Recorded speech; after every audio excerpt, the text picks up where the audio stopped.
And we are back with the guest of today's podcast. I got Mathew Griffith, senior attorney out of Indianapolis, Indiana. What's going on, Mathew? How you doing, man? I'm well. How are you? Doing fantastic. Thanks for being on the show today. Oh, yeah. My pleasure. Guys, the reason why I wanted to have Mathew Griffith on the show is we're not talking about, some, small topic here, right? We get people on the show that talk about, hey, how do you get into real estate investing and sling a couple deals? How do you wholesale a little bit? Things like that. But today we're really talking about legal things, legal issues, and how to structure businesses, how to structure entities. We're really going to dive into this kind of new topic to me called the Series LLC. What are the pros? What are the cons? Why you might want to have one? And that's why I want to have Mathew Griffith on the show, because he has the credentials behind all of this. So Mathew, why don't you just tell a little bit about who you are, what you do in Indianapolis, Indiana? Okay. So I am a real estate and business law attorney. I've been practicing for 30 years. See the wrinkle? So I'm old. It's interesting because with regard to the Series LLC, when I first started practicing law, we didn't even have the LLC, let alone the Series LLC. That's how old I am. So I've seen this evolution, which is pretty cool. I do quite a bit of real estate investing. I have vacation rentals in Florida. That's my thing in Florida, some land. And then in Indianapolis, I primarily have rehabbed. I got out of the rental business. I only have one rental home left. And I've been doing new home construction and heavy rehabs. So in fact, I was on a job site this morning as my lumber got delivered, and I was making sure that it didn't walk off before my framers got there. There you go. A lot of lumber theft these days. That's gonna be on the next. That's gonna be on the next podcast that we have with you about contractor investor relationships. So yeah.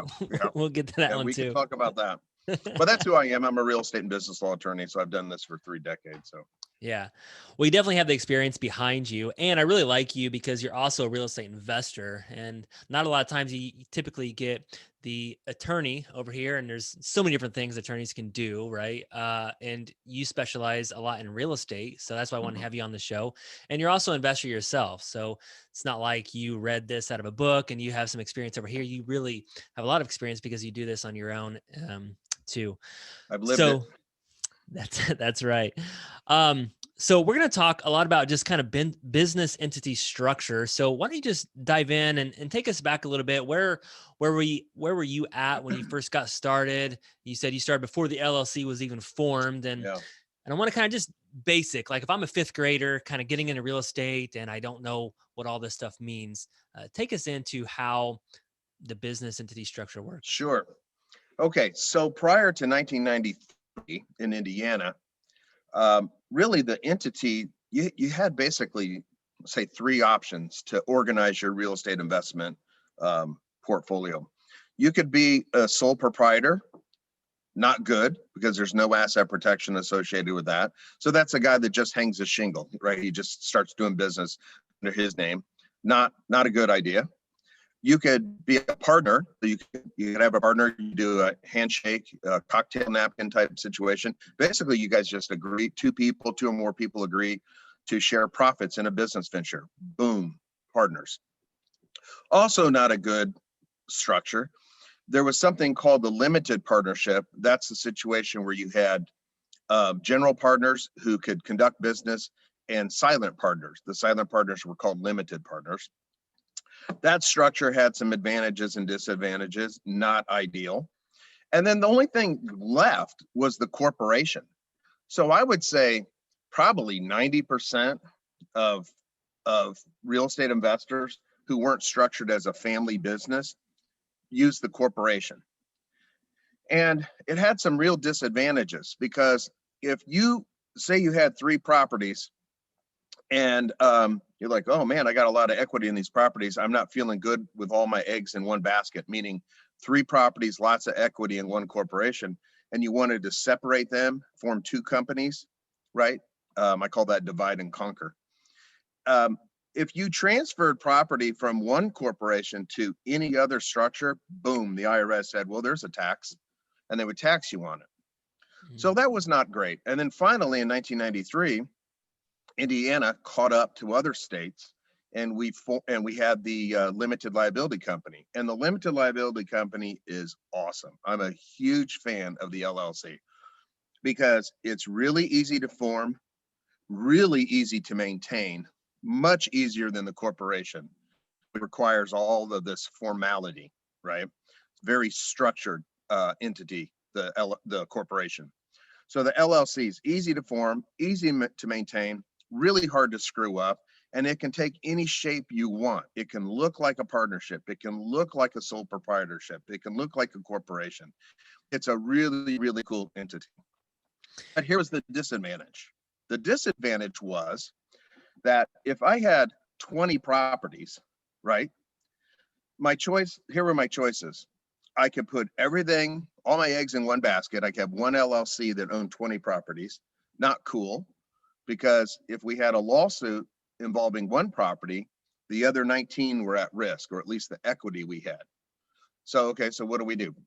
Oh, I know. Let's form 20 entities. Well, who wants 20 bank accounts? Potentially 20 tax returns, 20 phone numbers, 20 websites, 20 of everything. Like you're going to keep them completely separate, 20 separate companies. Well, that's not cool. That's not good. So the only other option was to bundle things. So if you had 20 properties, you might put 5 in this one and 4 in that one, and right, and you might have 3 or 4 or 5 LLCs. But guess what? That's still, let's say you had 4 LLCs for 20 properties. You got 4 bank accounts, 4 tax returns, 4 this, 4 that. That's not cool. That's just a lot of expense. And then people would get them confused, right? They would say, oh man, was that, you go to Lowe's and you're buying 5 gallons of paint and you pull out the wrong credit card, right? And then your accountant says, oh, okay, now I got to do this reimbursement thing, right? Because everything's supposed to be separate.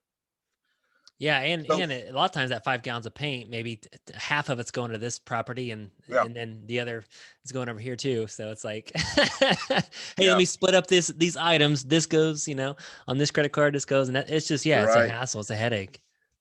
So sure. I don't know, 4 or 5 years ago, something like that, Indiana adopted. We're always behind in Indiana, right? Things come to us from the East and West Coast. We got cell phones like 5 years after the rest of the country. But anyway, we now have something called a series LLC, which is really cool. And it's the natural progression, right? And the series allows you to have multiple, think of them as baby LLCs under a mama LLC. Now, it's not a parent subsidiary arrangement. That is a different structure. In a parent subsidiary, the parent actually owns some or all of the subsidiaries. That's that relation. That's not this at all. You have what's called a master LLC, which is at top, and then underneath it you have a whole bunch of little entities called series. And a series has a separate business purpose, separate property, may have separate investment purposes, different investors, different members, different managers. It can be separate, but you can consolidate your tax returns, your bank accounts, your management. You can consolidate all that and have the master perform that function. Super cool entity structure. It really is nice. It's really good for people who have multiple business locations, like before you start franchising, right? And you have multiple company stores. So like, let's say I sold donuts and I had 3 donut shops. Perfect structure. So I could have one management team manage the 3 stores. I'm setting up an entity for some folks that are doing some elder care. Mm-hmm. And they actually are going to have multiple locations. And they're going to have each one owned in a series, but they're going to have another series that provides all the employees and support for the whole business operation. It's a really cool structure, and it's fairly new to Indiana. That's awesome. Well, thanks you so much for explaining that. So what I'm hearing is that LLCs are good. They help limit your liability. So number one, if you're going to do any type of real estate investing, would you suggest that you need an LLC? Start off Yes, there. absolutely, absolutely. Right. Um, So that'll because limit your liability. And then the series yep, LLC is more of, hey, it's great. We already got the LLC figured out. We need that. But this helps take away a lot of the headaches, the hassles, the 20 tax returns, the multiple bank accounts. Is that because that's always held me back too? It's like, man, like managing all that, it's a lot, right? It's like yeah, you got all these things going on, and yeah, it's confusing. And to do it legit and legally and to do it right is very difficult. it Um, is. yeah. So I have, to illustrate kind of how this works, I have two series. I have a series that does new home construction and big rehabs. And every time I buy a lot or a house to rehab, I put it in a separate series. So I might, if I have 8 lots or 8 houses to rehab, I'll have 8 series. And when I'm done with it, I just close it down and I form a new one. It's really fast, really easy to form a new one. I have another series that is owned partly by my self-directed IRA and partly by me. And that series, that series owns my vacation rentals and my rental properties. Mm. So I have a series that holds title to each of my properties. Mm. And then I have the master that kind of pulls it all together. So I have 2 sets of QuickBooks. I have a set for one series and a set for another. And then my bookkeeper just keeps tabs of all my expenses and all my income on a property by property basis, which I'm supposed to do anyway. Yeah, exactly. Exactly. I'm just writing down the 3 things that I always do when I'm making decisions is what I measure is my money, my time, and my sanity. And it sounds like the Series LLC really helps with a lot of that. It helps with the time and the sanity Yes. part, for sure. So let's dive into this a little bit further. What is this good for? Is this good for all real estate investors? Is it good for just people that have a couple of different businesses? Talk to us It's about that. really, it's good for people who have multiple enterprises, right? Where there's commonality and they don't want, they don't want 10 LLCs. They don't want 10 bank accounts and 10 phone numbers and 10 names to deal with and 10 tax returns. So I'm a classic example. So take on my construction side, right? My rehabs and my new home construction. So I was at a lot this morning. I got footers and block walls up and gravel and tile, but I got 3 empty lots next to those. So I own 4 lots in a row. Each one of those lots is owned in a separate series under the master. Hmm. That's the perfect arrangement. Now Mhm. that's master, that series LLC owns other properties, and each property I own, I stick under a separate series. And that's the ideal scenario. But it also could be used for that guy that owns the donut shop and he has 3 Mhm. locations, right? Or 3 totally separate businesses. I've had that scenario where somebody owns an online, I had somebody that owned an online retail store. They had a separate brick and mortar store, and then they had a consulting business. 3 totally separate businesses, but they were the only owner. They didn't want 3 LLCs. So we did a series.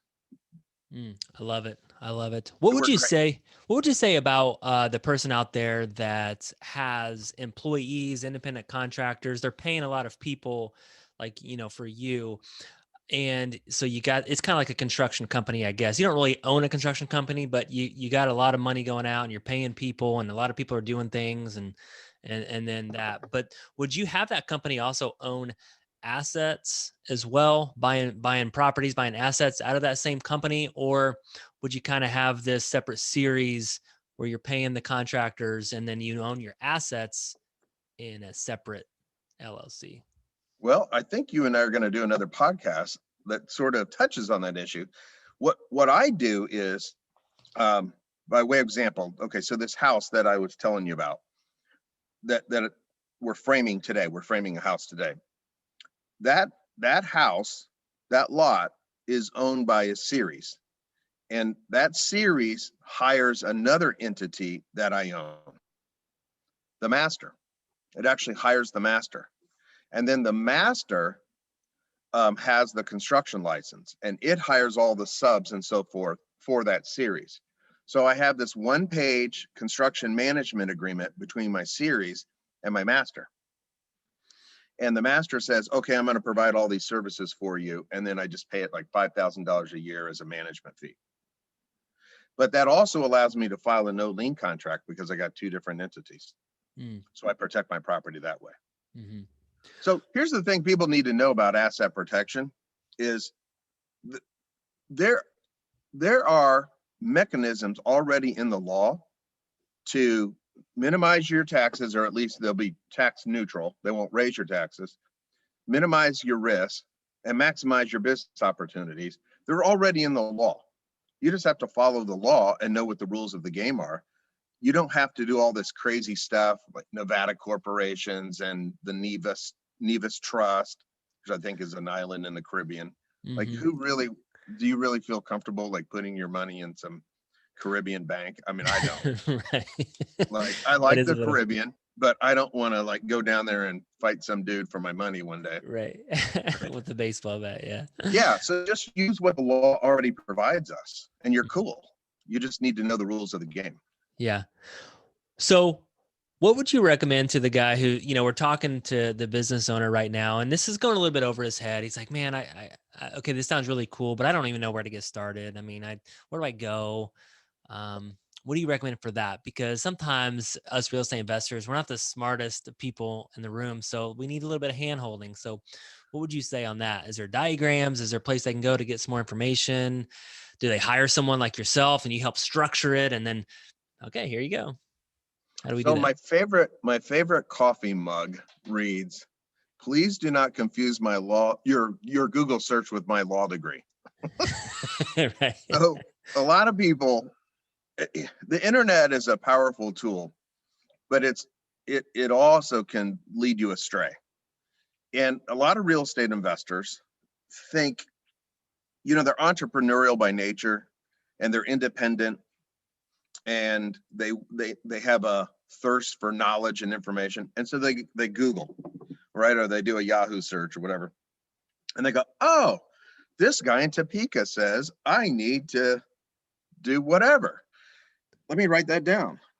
And the dude in Topeka has no clue what he's doing. He has no idea. But you rely upon his advice. And now you're following some dude from Topeka who's not a lawyer, doesn't know what he's doing, and he's not even in Indiana, so he has no clue. So what I tell people to do is follow experts, get information from experts. So I think my car's like a 2016, right? I'm trying to drive the wheels off of it. And so my car it's a Mercedes. And when I open the hood, I know cars. I have a 1950 Chevy pickup truck that's got a 383 stroker on it, and I do work on that myself. I can't tell what to do on this car, on the Mercedes. It's so complicated. I don't try to fix it. I go to the Mercedes dealer or another garage that works on imports, and I have them do it. I also don't clean my own teeth because I don't have a dental license. When my feet hurt, I go to a podiatrist. I know a lot about taxes. I don't do my own taxes. No way. You can't be an expert in everything. So go to experts who know what they're doing and get information from them. For God's sakes, don't Google your legal rights, right? Your legal rights, your money rights.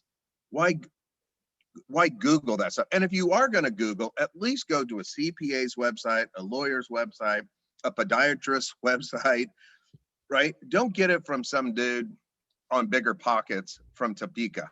Is that a real thing? Is there a real guy from Topeka? There's always a guy from Topeka. I've never met anybody from Topeka. That's funny. That's awesome. All right. I love it. Yeah. I'm a big proponent of go see the experts, get it done right, pay a little bit of extra money. No, for sure.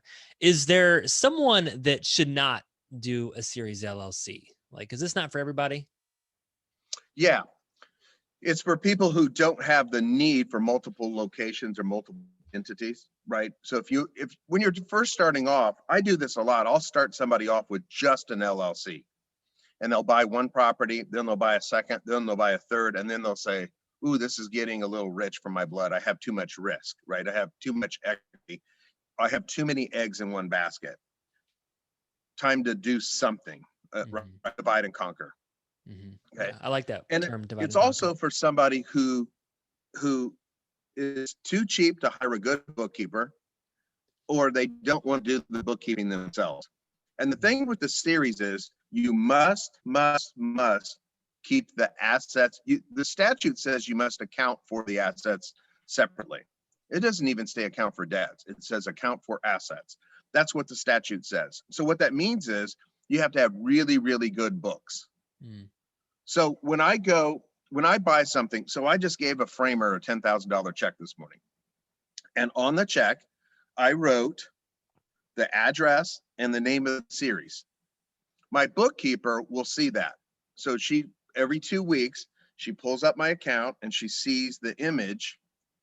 Once the check is cashed, she'll see the image on my bank account. She has bookkeeper's access to my bank accounts, so she can see my transactions. She pulls up the images, and now she knows, oh, I got to put that check over here in this series.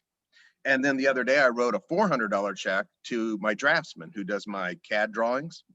And I wrote a different address on that one. So she goes, oh, this money goes over here. And that's the key to the series, is bookkeeping. But it's no more bookkeeping than you're supposed to be doing now. Right. It's just people are lazy and they don't do it properly.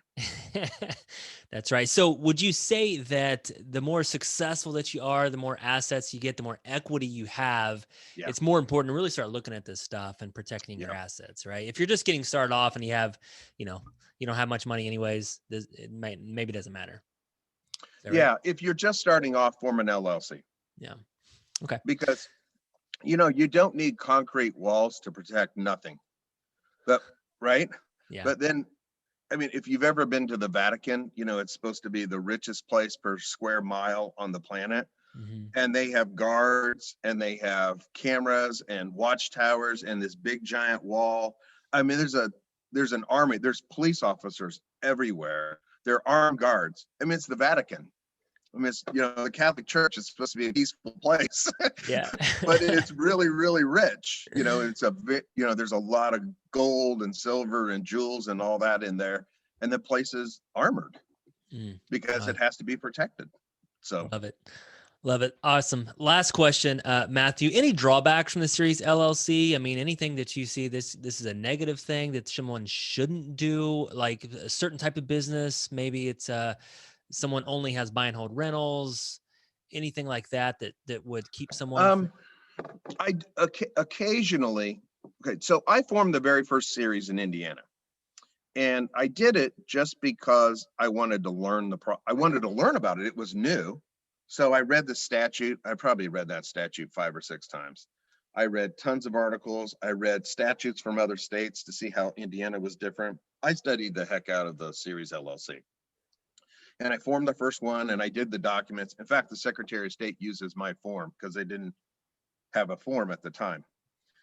And so as my clients were starting to use the series, occasionally we would have hiccups, like title companies would not know what it is. And I'd have to send them a copy of the statute.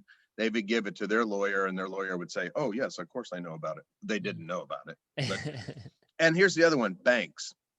In the beginning, a lot of banks, and I just had a client the other day, a bank said, a lender said, yeah, we don't lend to the series LLC. That's the first time I've seen a loan rejected because of the structure. So I just had to form a separate LLC for the guy. Gotcha. But in the beginning, I had to explain the series LLC to banks, to lenders. I did on commercial deals, but they finally got it. And the very first big commercial loan that I did for a client, we had, I think it was like 12 properties, and they took the big loan and they divided it up to 12. And then we had a cross-collateralized mortgage across, all the properties, and it worked out. It was a little bit more paperwork, but it's perfect for my client. I mean, now he's got 12 properties. They're separate, and we have a payoff mechanism. So if he sells one, he can pay it off, pay down his note, I mean, it works out great for him. Mhm. And then he's protected. He doesn't have all of his eggs in one basket, and he doesn't have 12 baskets. He has one. Yes, definitely. That's awesome. Amazing. I know you have an article. I think you wrote about the series LLC on your website. Is it indybizlaw.com? And then there's this little search thing. Just search series LLC. That's how I found it. A great article on that. Thank you. That you wrote. So appreciate that. And anything else any feedback, advice before we end the show here, Matt? Yeah, go read my article. It's free. Yeah, indybizlaw.com. And yeah, there's a search bar in the upper right-hand corner. It looks like a magnifying glass.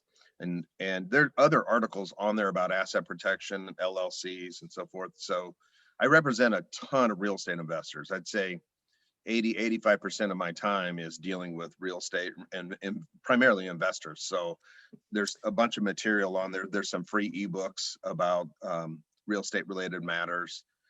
So it's all free. Go there and learn.